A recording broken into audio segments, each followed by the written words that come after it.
자, 오늘 말씀에는 포도나무가 등장하고 있습니다. 포도나무. 1절의 말씀을 보시게 되면 예수님께서는 자신을 참 포도나무라고 말씀해주고 있습니다. 많은 설교가들은 이 본문을 다룰 때에 열매를 맺는 신앙생활과 관련해서 설교를 합니다. 열매를 맺지 못하는 자들은 구원을 받지 못하고 버리움을 당하게 된다고 종종 그렇게 15장의 내용을 설교하곤 합니다.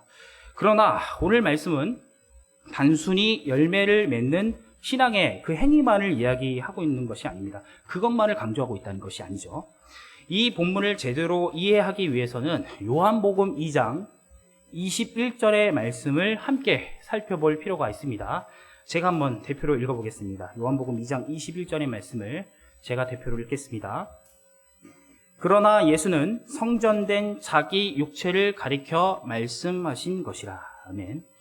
2장 21절의 말씀을 보게 되면 사도 요한은 아주 재미있게도 예수님을 성전이라고 표현하고 있습니다. 성전이라고 표현하고 있습니다.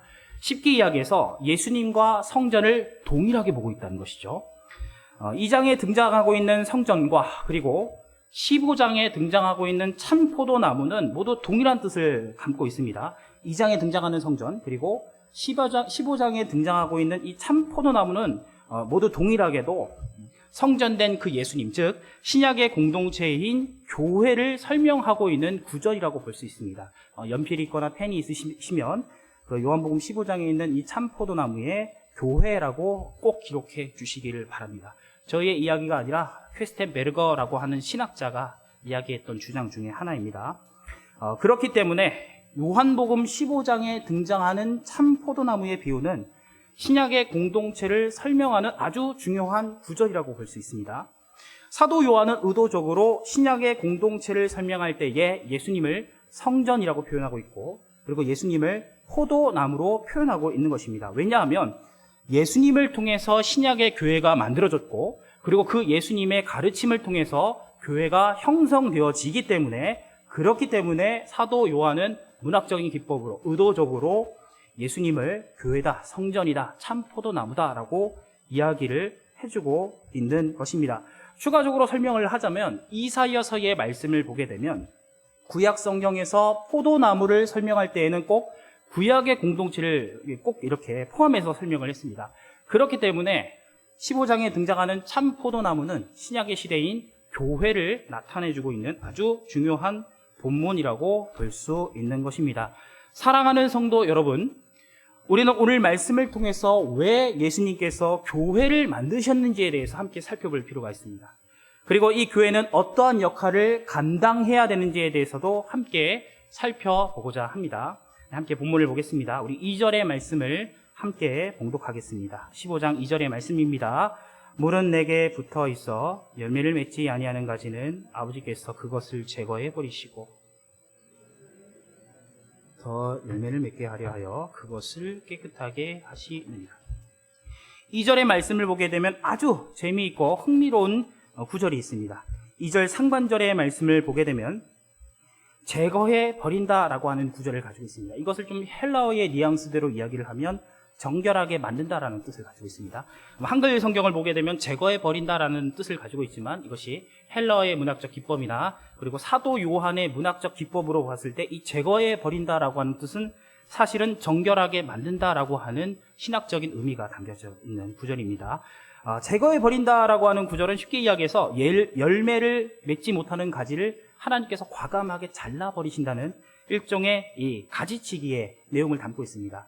이 가지치기는 농사의 한 가지의 방법을 나타내주고 있는 구절 중에 하나입니다. 가지치기가 어떤 것이죠? 나무가 건강하게 자라기 위해서는 이제 열매를 제대로 맺지 못하는 가지를 과감하게 잘라버리는 것이 가지치기죠. 그래서 이 줄기로부터 뻗어나오는 이 영양분이 열매를 잘 맺는 가지에게 골고루 전파되어지기 위해서 이렇게 가지치기라고 하는 농사의 방법을 사용해 주고 있는 것입니다. 농부는 이 가지치기를 통해서 포도나무가 열매를 잘 맺고 건강하게 자랄 수 있도록 의도적으로 가지치기라고 하는 것을 하고는 한 것입니다. 이 비유의 말씀은 다음과 같은 내용을 담고 있습니다. 교회를 다니고는 있지만 심지어는 모태신앙이고 심지어 직분을 가지고 있고 심지어 그것이 목사라 할지라도 여전히 죄를 짓고 정결한 모습을 가지지 않고 하나님께 예배하는 것을 너무나도 가볍게 생각하는 사람이 있다면 그 사람은 가짜 믿음을 가진 성도이고 그 사람은 하나님으로부터 버리움을 당하게 된다는 뜻을 담고 있습니다. 하나님께서는 이러한 가지치기를 통해서 교회를 거룩하고 정결하게 만드시기를 원하셨고 교회의 이 거룩한 공동체 안에 가짜 믿음을 과감하게 제거해 버리시고 진짜 믿음을 가진 하나님의 거룩한 백성들만을 이 거룩한 교회 공동체 가운데 포함되어지기를 원하시는 하나님의 거룩한 교회의 운영의 방식이라고 볼 수 있습니다. 그렇다면 우리는 여기서 한 가지 의문을 가져야 합니다. 어떤 사람들이 이러한 가지치기를 당하게 되는 것일까요? 어떤 사람들이 하나님으로부터 이렇게 버리움이라고 하는 이 일종의 이 형벌과도 같은 이 끔찍한 일들을 경험하게 되는 것일까요? 우리 4절의 말씀을 함께 보겠습니다. 4절의 말씀 보겠습니다. 함께 봉독하겠습니다. 내 안에 거하라. 나도 너희 안에 거하리라. 가지가 포도나무에 붙어 있지 아니하면 너희도 내 안에 있지 아니하면 그러하리라. 4절의 말씀을 보게 되면 내 안에 거하라 라는 구절이 있습니다. 밑줄 치십시오. 굉장히 중요한 구절입니다. 로마서에서는 이것을 예수님과 이제 접붙인다 라는 표현을 사용합니다. 그리스도와의 연합이라고 하는 표현을 사용하는데 사도 요한은 아주 재미있게도 4절 말씀에 그것을 이야기해 주겠습니다. 이 말씀은 예수님 안에 거하지 않는 사람들이 가지치기 당한다라고 이야기하고 있습니다. 예수님 안에 거하지 않는 자들이 가지치기를 당한다라고 말씀해 주고 있습니다. 이 구절의 말씀을 한글 성경을 보게 되면 잘 표현할 수가 없습니다. 신학적인 의미, 그러니까 사도 요한만의 독특한 신학적인 표현과 그리고 헬라어의 뉘앙스를 좀 살려서 제가 새롭게 해석을 하면 다음과 같이 이야기할 수 있습니다. 예수님과 굳게 묶여 있는 사람만이 가지치기를 당하지 않는다는 것이죠. 반대로 이야기하면 예수님과 바른 관계를 가지지 않는 자들이 가지치기를 당하게 된다는 것을 말씀해 주고 있습니다.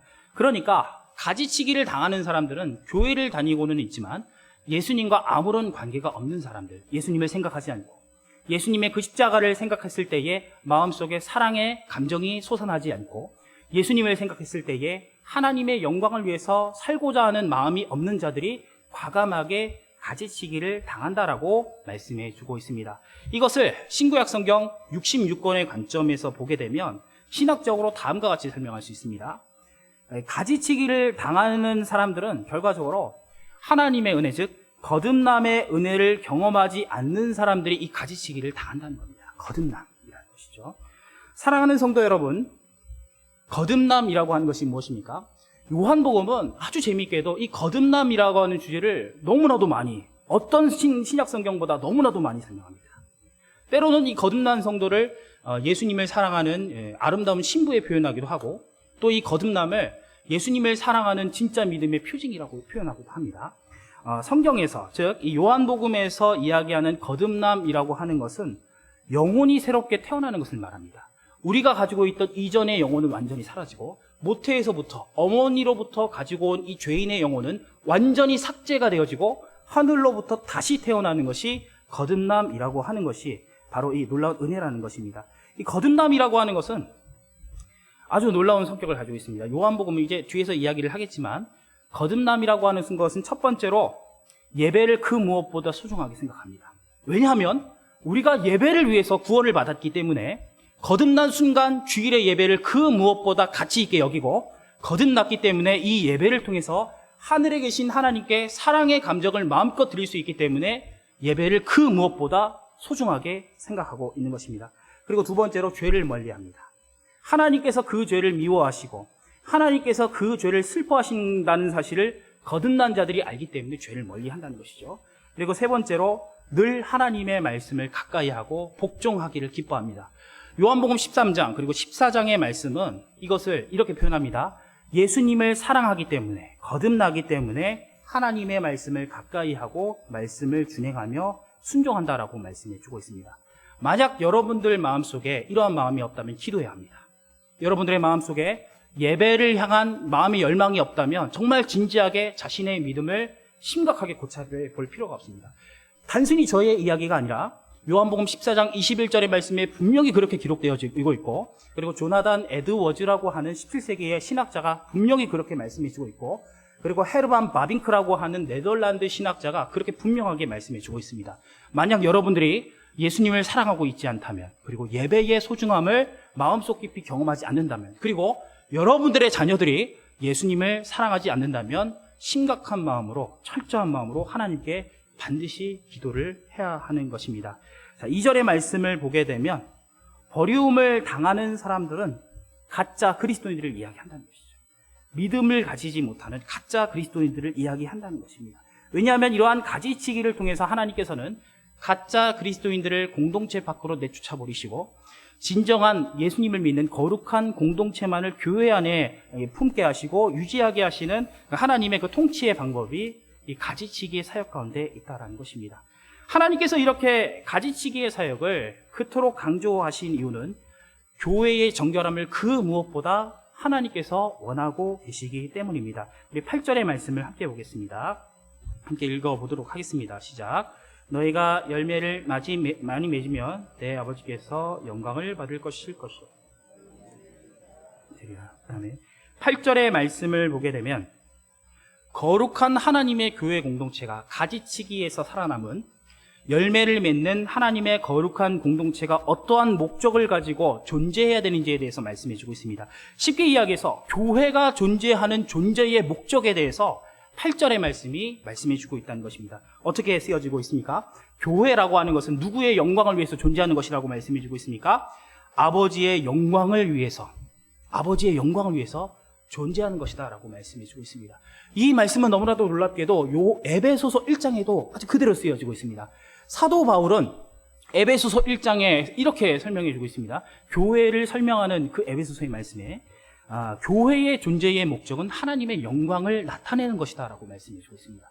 쉽게 이야기해서 말씀을 보고 준행하는 것이죠. 예배를 통해서 하나님께 영광을 드리는 것이죠. 그리고 언박싱 전도나 성경 돕기를 통해서 교회의 이 선하고 거룩한 행동들에 순종함으로써 하나님께 영광을 돌려드리는 것이죠. 이것이 교회의 가장 중요한 목적이다라고 말씀해 주고 있습니다. 하나님께서는 너무나도 놀랍고 너무나도 은혜스럽게도 교회를 통해서 자신의 거룩한 사역과 통치를 이끌어 가시고 이 교회를 통해서 천상의 그 지배권을 이 땅 가운데 실현시키시기를 원하시는 그 주님의 거룩하신 사역의 통치가 이 교회 안에 있다라는 것입니다. 그렇기 때문에 교회 공동체는 그 무엇보다 순결해야 하는 것이고, 그렇기 때문에 이 교회는 하나님의 사역을 잘 감당해내야만 하기 때문에 그 무엇보다 가지치기를 통해서 거룩해져야만 한다라는 것입니다. 자, 요한복음 전체는 아주 놀랍게도 이 거듭남이라고 하는 주제를 앞서 설명했던 것처럼 계속해서 강조를 하고 있습니다. 왜 요한복음은 이 거듭남이라고 하는 주제를 그 다른 성경보다 더 계속해서 강조를 하고 있는 것일까요? 그 이유는 오직 거룩한 하나님의 백성만이, 거듭난 하나님의 백성만이 교회 공동체를 통해서 하나님의 거룩한 사역을 감당할 수 있기 때문입니다. 우리가 거듭난 이유는 단 한 가지 때문입니다. 우리가 구원을 받은 이유도 단 한 가지 때문이고, 예수님께서 우리를 위해서 죽어주신 이유도 단 한 가지 때문입니다. 그것은 바로 하나님의 영광을 교회를 통해서 나타내 주시기를 원하시기 때문입니다. 사랑하는 성도 여러분, 교회인 우리들은 마땅히 하나님의 영광을 위해서 살아가야 합니다. 교회의 존재의 목적, 우리가 구원을 받은 존재의 목적, 이른 아침에 하나님께 예배를 하는 존재의 목적은 우리가 하나님께 영광을 온전하게 올려드리기 위해서 우리가 구원받은 것이고 예배하는 것이라는 사실을 반드시 기억해야만 합니다. 오직 거룩한 교회의 공동체만이 하나님의 영광을 실현할 수 있고 실천할 수 있고 행동할 수 있는 것입니다. 주기도문의 말씀을 보게 되면 이런 구절이 있습니다. 뜻이 하늘에서 이룬 것 같이 이 땅에서도 이루어지기를 원하나이다. 주기도문의 말씀이 있습니다. 예수님께서 이 주기도문의 말씀을 설명할 때에 이 뜻이, 하늘에 있는 하나님의 뜻이 이 땅 가운데 이루어지기를 원하나이다라고 기도의 말씀을 가르쳐 주신 이유는 아주 간단한 원리입니다.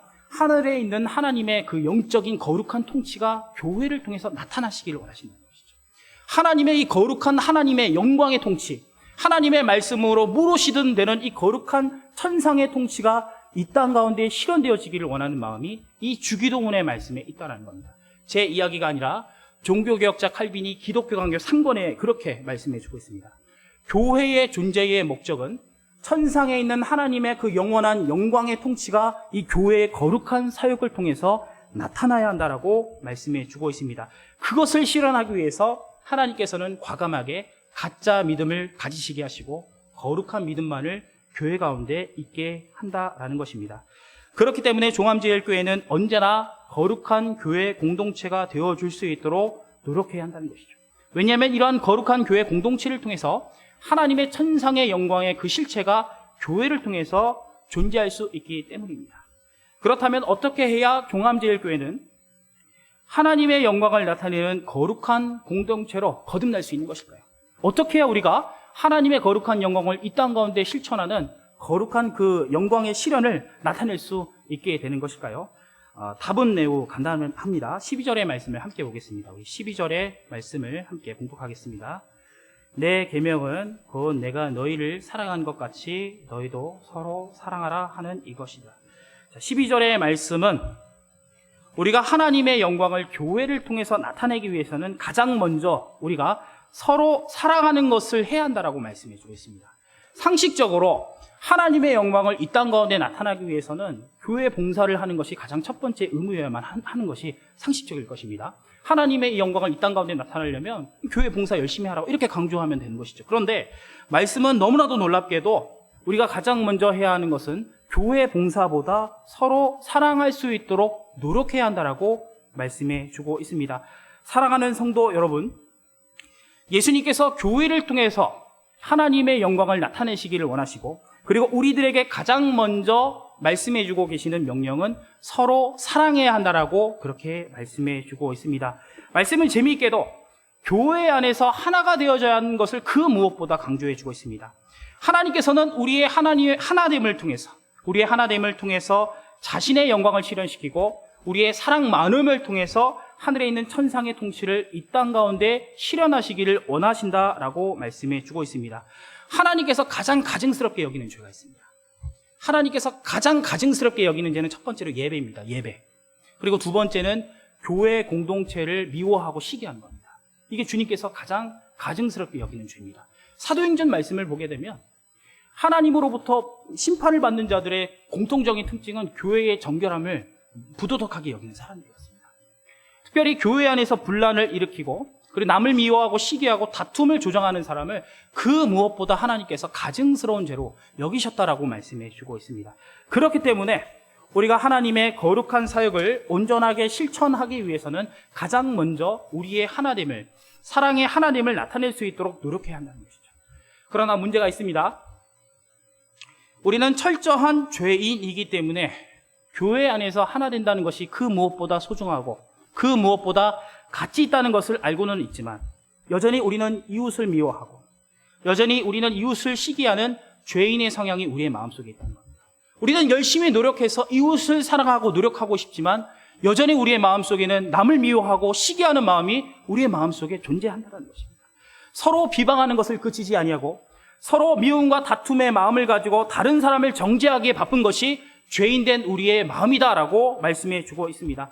아무리 거듭난 하나님의 백성이라도, 아무리 신앙생활을 열심히 한 하나님의 백성이라 할지라도 우리의 마음속에는 죄가 있기 때문에, 죄의 습관과 성향이 있기 때문에 어쩔 수 없이 남을 미워하고 시기하는 마음이 우리의 마음속에 있다라고 그렇게 말씀해 주고 있다는 것입니다. 그렇다면 어떻게 해야 할까요? 어떻게 해야 우리는 우리의 이 미움의 마음을 벗어버리고 하나님의 영광을, 이 교회의 사랑됨의 영광을 나타낼 수 있는 것일까요? 우리 7절의 말씀을 함께 보겠습니다. 7절 말씀 보겠습니다. 너희가 내 안에 거하고 내 말이 너희 안에 거하면 무엇이든지 원하는 대로 구하라. 말씀은 놀랍게도 교회가 하나 될 수 있는 비결을 말씀해 주고 있습니다. 그것은 바로 기도해야 한다라고 말씀해 주고 있습니다. 요한복음 13장에서 전체적으로 봐야 됩니다. 13장에서 16장까지는 새 계명에 대한 말씀을 이야기해 주고 있습니다. 그리고 이 새 계명은 동일한 메시지를 주고 있는데 이 메시지는 바로 교회의 하나됨, 이웃사랑에 대한 메시지를 주고 있습니다. 사도 요한이 이웃사랑에 대한 메시지를 그렇게 강조한 이유는 사도 요한이 초대교회의 지도자였기 때문입니다. 초대교회의 특징이 무엇입니까? 다투기를 그치지 않냐고 거짓된 비방과 시기를 통해서 교회 안에서 분란을 일으켰습니다. 그래서 사도 요한은 요한복음 13장에서 16장까지 거듭난 하나님의 백성은 반드시 이웃을 사랑할 수 있도록 노력해야 한다라고 말씀해 주고 있습니다. 그리고 이것을 위해서 우리가 해야 되는 가장 첫 번째의 목적은 기도를 통해서 이웃사랑을 실천해야 한다라고 말씀해 주고 있습니다.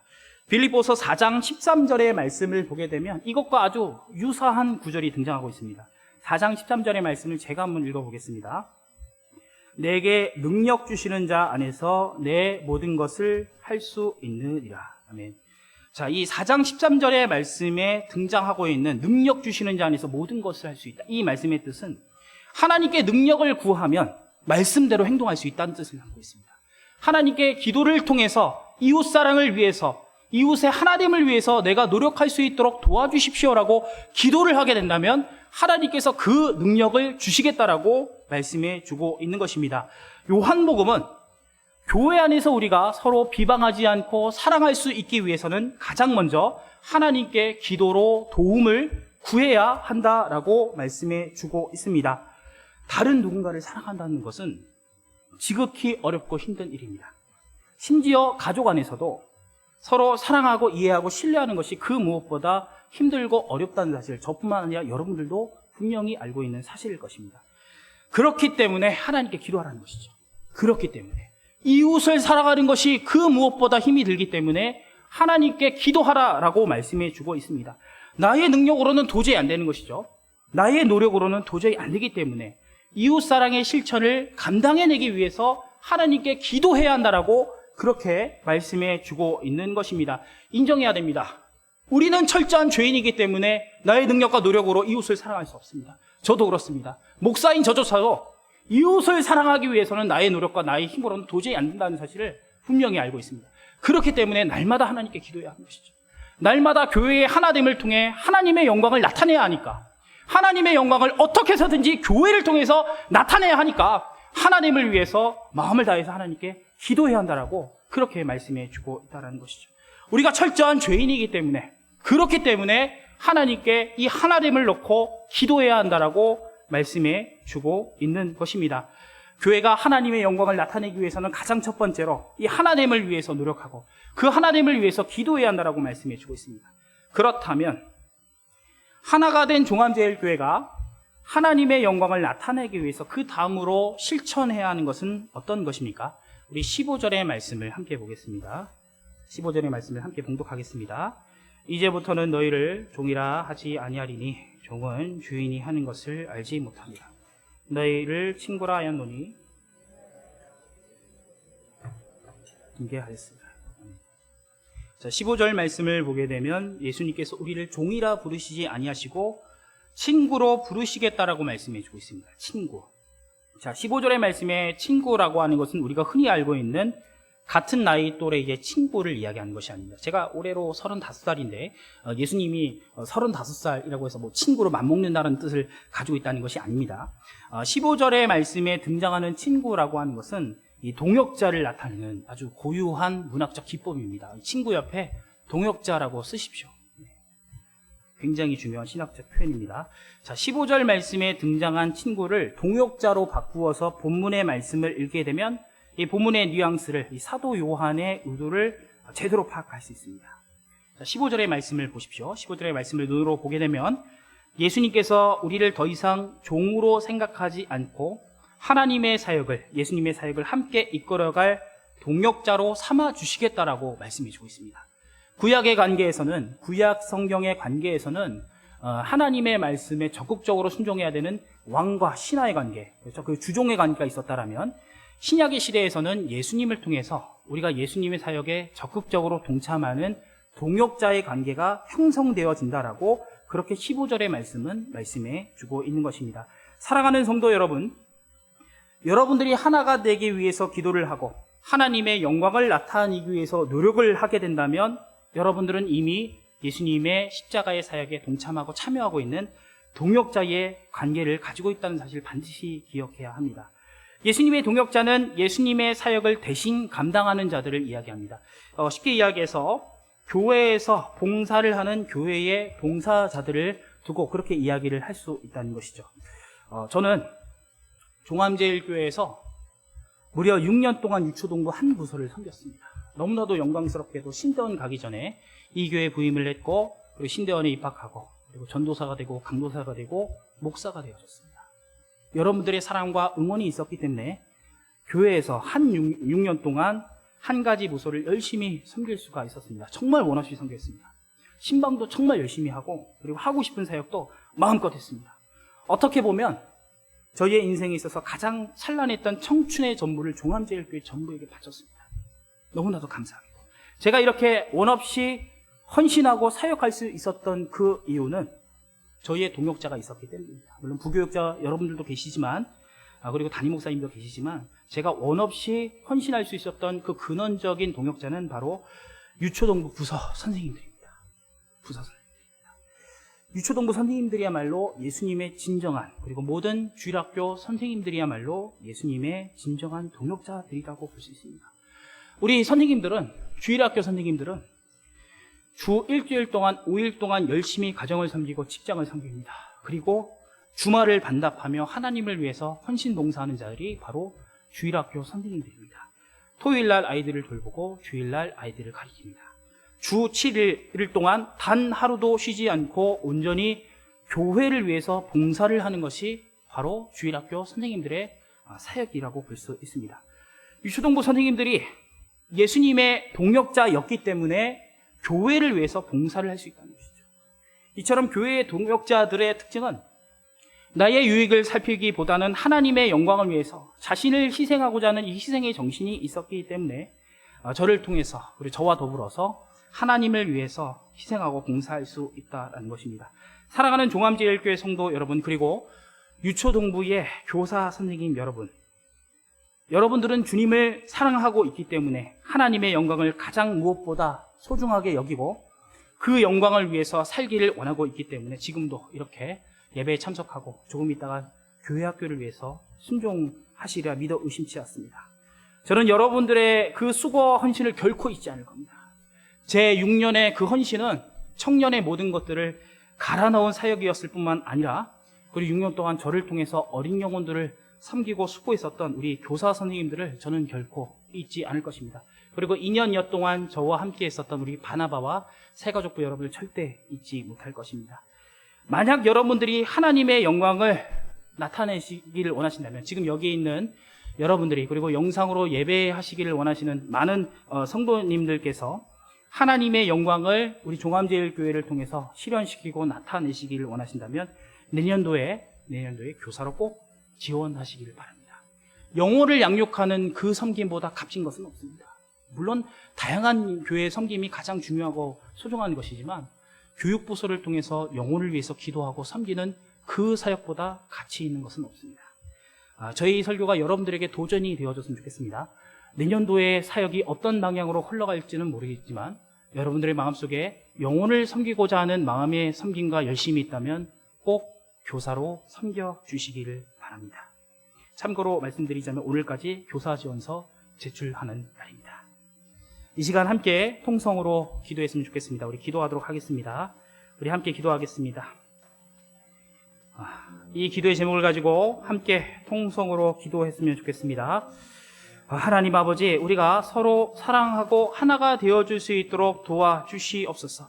우리의 하나됨을 통해서 교회의 공동체가 온전하게 유지가 되어지고 운영되어 줄 수 있도록 도와주시옵소서. 하나님의 영광을 온전하게 앙망하는 교회 공동체가 되어 줄 수 있도록 도와주시옵소서. 이 기도의 제목을 가지고 간절한 마음으로 기도하도록 하겠습니다. 기도하겠습니다. 존귀하신 하나님 아버지, 우리의 마음을 다하여 기도하기를 원합니다. 하나님 아버지, 우리 교회가 주님의 거룩한 영광을 온전하게 나타내기 위해서는 하나가 되어져야 하는 것인데, 다툼과 미움과 시기와 질투의 마음을 우리가 가질 수 없는 것인데, 하나님 아버지, 우리가 사랑으로 하나가 되어질 수 있도록 도와주시옵소서. 교회 공동체를 통하여 우리가 하나가 되어지는 은혜를 온전하게 경험할 수 있도록 도와주시옵소서. 하나님의 영광을 온전하게 앙망하는 우리가 되어줄 수 있도록 도와주시옵소서. 주님의 영광을 온전하게 섬기는 주님의 거룩한 백성으로 발돋움할 수 있도록 도와주시옵소서. 주님의 영광을 온전하게 앙망하고 나타낼 수 있는 교회의 거룩한 공동체가 되어줄 수 있도록 도와주시옵소서. 하나님 아버지 영혼을 섬기는 마음을 우리가 가질 수 있도록 도와주시옵소서. 하나님 사랑의 마음으로 하나가 되어지고 이것을 통하여 하나님의 영광을 종암제일 교회를 통하여 온전하게 나타낼 수 있도록 도와주시옵소서. 주님의 은혜가 아니고서는 우리가 버틸 수 없는 것인데, 주님의 은혜가 아니고서는 우리가 서로 사랑의 마음을 가질 수 없는 것인데, 은혜 주시옵소서. 영광 주시옵소서. 영광을 나타낼 수 있도록 도와주시옵소서. 하나님의 영광의 온전한 통치를 교회를 통하여 온전하게 나타낼 수 있도록 도와주시옵소서.